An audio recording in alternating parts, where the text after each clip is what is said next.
Well, Dragonshire will be our next map. I mean, if things keep going the way that they have so far, I don't know if really anything can stop some of our stronger teams in these matchups. Day 1, all 3-0s. It certainly looks like here on day 2, we have a similar trend here as Tempest just seemed to really not have missed a beat after coming back from MSB. They might not have been happy with their performance there.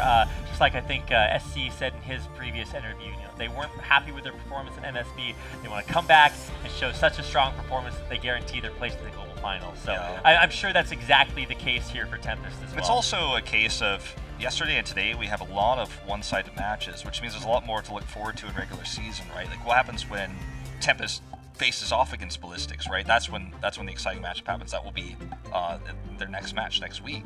But those are the kind of matches where we're going to see closer games. It's going to be closer series, right? GLuck with a rebuilt roster coming in as the 6th place seed this season, no one could expect them to dominate Tempest. In fact, taking a game would probably leave everyone high-fiving and going home in great spirits. But you still have to give it your best shot. You still have to draft like this is a team you're even with, and it's just so difficult mentality-wise to return to form after a stunning game 1 on your map pick. You just got crushed, you got dominated, you got out-rotated. It's rough. You know, they had the global ETC. It was a less standard draft, but clearly well planned. And just an execution did not work out well. It did not. So hopefully less executions this time around with the Genji ban. Not too much of a surprise. I think the biggest surprise for me was both Genji and Hanzo being allowed to go over to the Tempest. But for the first time, it feels like in a long time, Mayhem is going to be the first pick here for GLuck. Yeah, interesting Maiev pick this early in the draft. We haven't seen it really prioritized that much outside of some of the North American teams in mid-season brawls. Sometimes we saw that come out, and in Korea it hasn't really fallen through. And then we see the common response, the Johanna Malfurion. Johanna is so strong against Maiev, and this is one of her best maps because of her extra wave clear. Her best is definitely Infernal Shrines because she can just simply walk up to the Immortal and turn on her Unstoppable and Iron Skin her way away. But there's a lot of... What's interesting about Maiev is when you pick her early in a draft, sometimes it feels like you're forced to find synergy with the Maiev, where you're trying to force a fight where, like, the Warden's Cage goes up, we're blowing everybody up in this combo, or you're trying to control the early game because you're trying to get tethers, you're trying to get kills early, or force fights where you get resets on your Q, your Fan of Knives. And when you pick the Maiev first, you're saying, this is what our draft is all about. Because if you have a draft that doesn't have synergy with Maiev, where you can't get pulls to get kills, or you don't have combos with the Warden's Cage, it's very difficult to utilize Maiev as an effective DPS or as a wave clear hero. So this is where the Stukov Blaze pick comes in. You have the ability to force a fight in the cage with silences all throughout the cage so no one can use abilities. You have the ability to bunker in the cage to prevent counter engages on that area, and you've denied the Blaze pick away from Tempest. So they're going all in on the Maiev with this Stukov priority. I mean, this also does have the benefit of giving you a really solid solo laner in Blaze. You know, way up there when it comes to strong solo laners right now. And so there are other strengths, though, right? Obviously, it is because of that combo later on, but you're going to have a way to get to the team fight where that's most effective. So we'll see how that winds up working out. The variant ban, I have basically never seen that before, so maybe that's my inexperience. The variant ban is a little bit weird. Like, it's one of those bans you look at and you go, okay. They banned the Dahaka, so what I was thinking with this is the variant ban says, you know, variant can be a soft counter to Tracer, especially used in China. So they might be saying, like, okay, we have Johanna on our side, Tracer's very powerful here for us. Ban the variant so you could either ban the Tracer or ban the Tassadar, and they wanted to go into something else. It seems like GLuck doesn't take the bait on this. Like, I'm thinking real meta right now. Okay, you're going a few layers deep. Yeah. You're incepting way in there. I mean, this is not like Colossus Smash Maiev cage combos. It's not actually a thing. So I'm guessing that it was kind of a mind game here, trying to bait them into like a... oh, Tracer's already banned. What am I even saying? Well, yeah, is this just like a throwaway? I don't even know. Sorry, forget everything I said. I'm not entirely sure about the variant ban. That's something that I'd I'm have not the only caster getting fired today. Yeah, I was blindsided on the variant ban. Tracer's already banned. What am I even saying? Okay, so I'll that actually have to ask them about this. Weirder. That's a little bit odd, yeah. I mean, it could just be a throwaway ban because they want to leave a whole lot else open. In the end, Tempest still get the Hanzo, so that is certainly not going to change. I mean, everything I said about the Tracer thing still holds true if she was available, but because she's not, I don't understand it anymore either. They pick a similar hero with the Hanzo here to be able to clear camps quickly. The siege camps, the most important ones, but he can also quickly clear the neutral camp when you go for global control, like with the Falstad. You know that the the Blaze on the other side isn't going to be able to respond as quickly as a Falstad will, because Falstad will end up in that top lane a lot of the time. They didn't pick a global. And now GLuck has to figure out what goes in the cage, because Junkrat was the old hero that you would use as your secondary DPS with the Maiev. It's one of Overlord's best heroes, although he was playing tank previously, the solo laner. But it's one of his best heroes, the Junkrat. Very uncommon these days. Hanzo's a great hero to pair, but he's not available. Jaina, decent. And the Tyrael. So they're basically saying, like, the cage is our battleground. We're going to look for Jaina to burst with Blizzard. Her Ring of Frost is possible.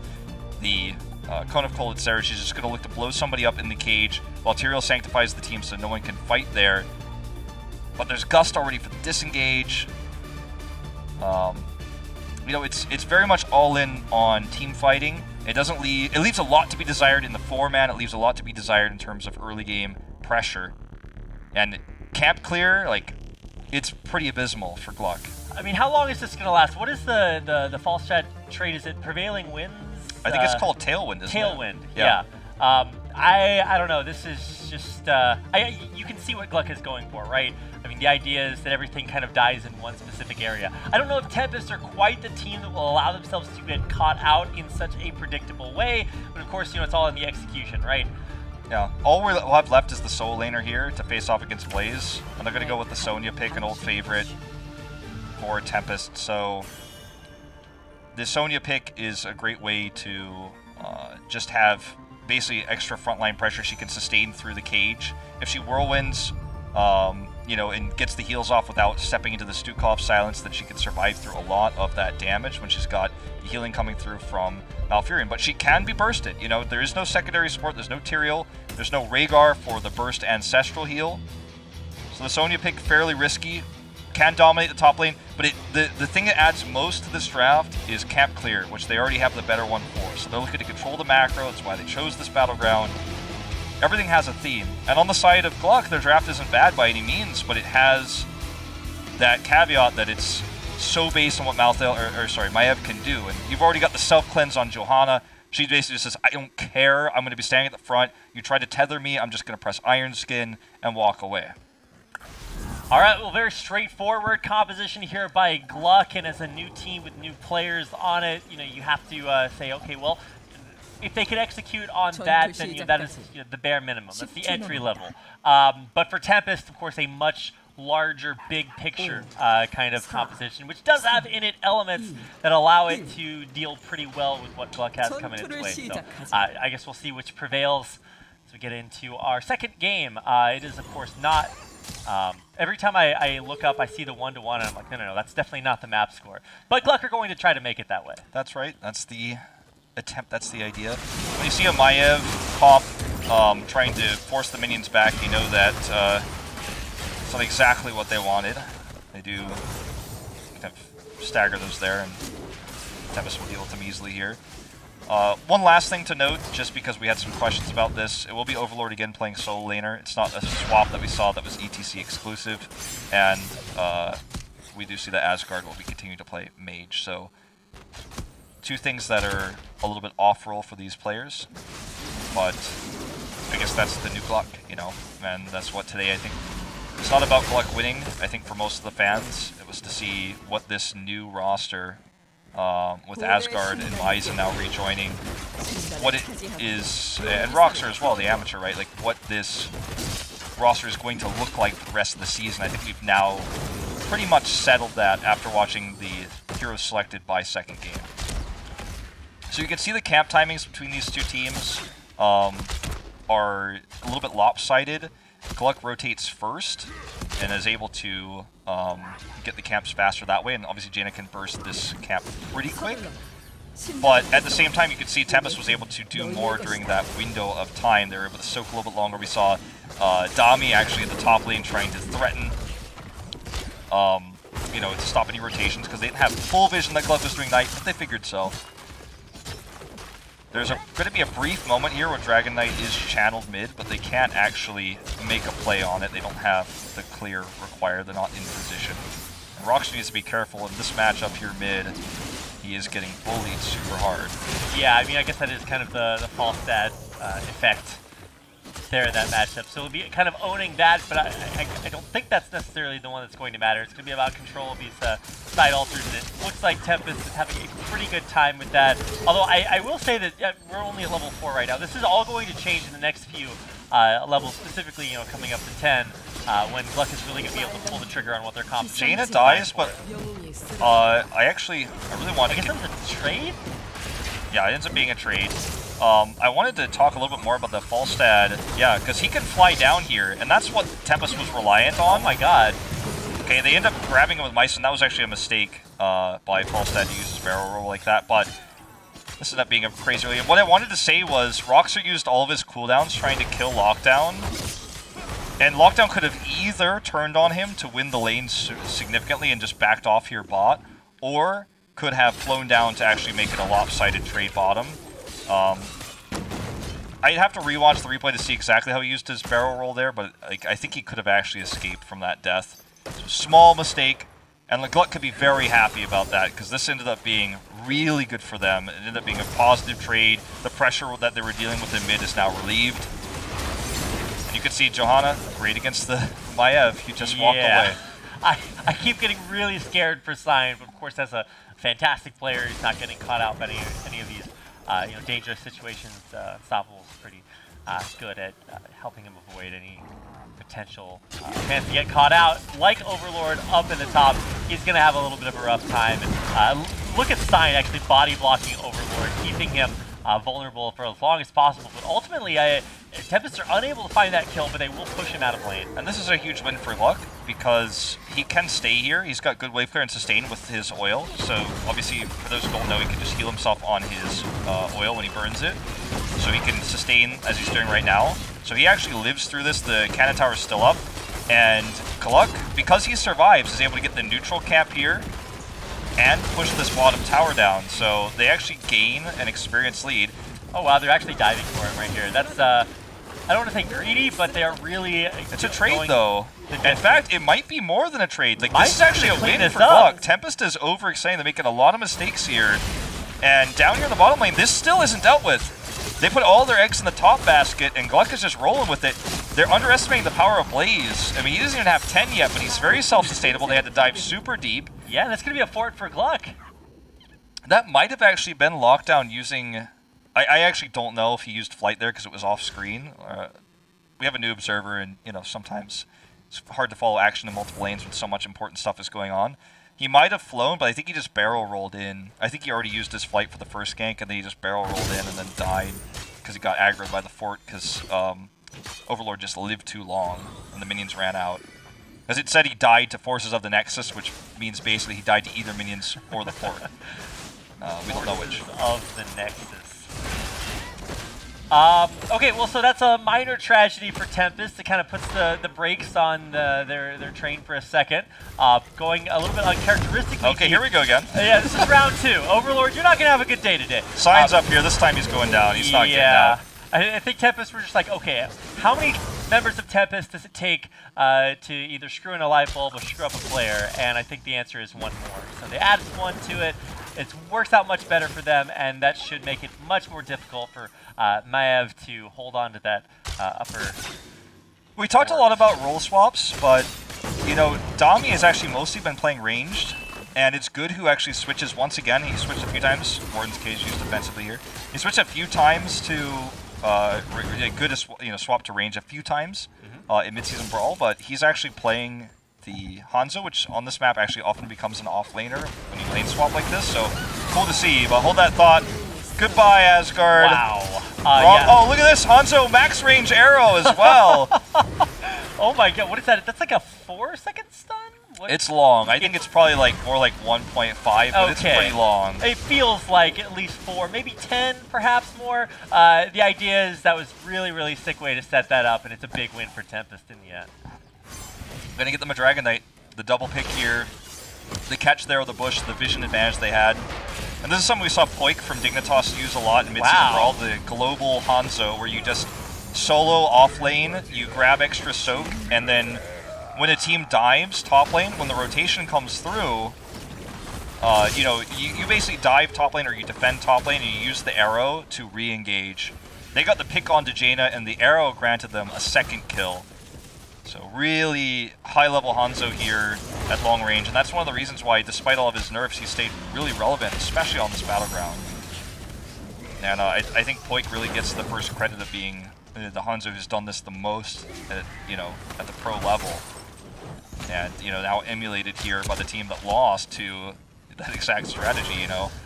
I guess they know it all too well afterwards. Always good to see takeaways from international games like that, you know. I mean, that's why, I don't know, there's some esports where international events happen much more frequently than others, and I think you almost always see that allows the overall level of play to just level up so consistently. And so after events like MSB or like Global Finals, you'll really start to see, hey, gives everybody a chance to level up, because you really do get the chance to see how every region plays, what works, what doesn't, and every region learns from it. And sometimes when you watch, as someone who watches NA as much as I can when I wake up early, I'll end up watching more EU because I'm actually a pretty big night owl. Like, I go to bed at like 5 a.m. on many nights, so I end up catching more EU than I do NA. When you watch a draft in EU or NA, for me, right, just watching another region, and that's basically what I mean, watching other regions, sometimes you don't fully understand it, and you watch it from the outside perspective, and you go, okay, I can see what this might be, but I don't quite understand it. But I think when you live it, and you experience it, and it's done to you, you start to understand it more, and you get to discuss. Sometimes when you're, at these international events, you get to scrim with other players, discuss strategies, especially eliminated teams, have a lot to share about what they've been working on. I think that's a huge boon to teams that do get to go to these international events, win or lose, both Tempest and Dignitas, obviously high-end losers of the mid-season brawl, but made it very deep, and you're starting to see some effects of Dignitas' style here in this play from good on the Hanzo. So potential gust there, but did not end up committing. Yeah, I think the end takeaway of all of this is that no team is so good that they cannot learn from others. Maybe Genji, but for the most part, yeah, there's tons to learn here. Let's see if Overlord can learn from his struggle. Good bunker. Bunker, yeah, gets it out safely. Augusta totally disengaged everything. Roxor's inside the bunker, so he doesn't get swept away. Arrow?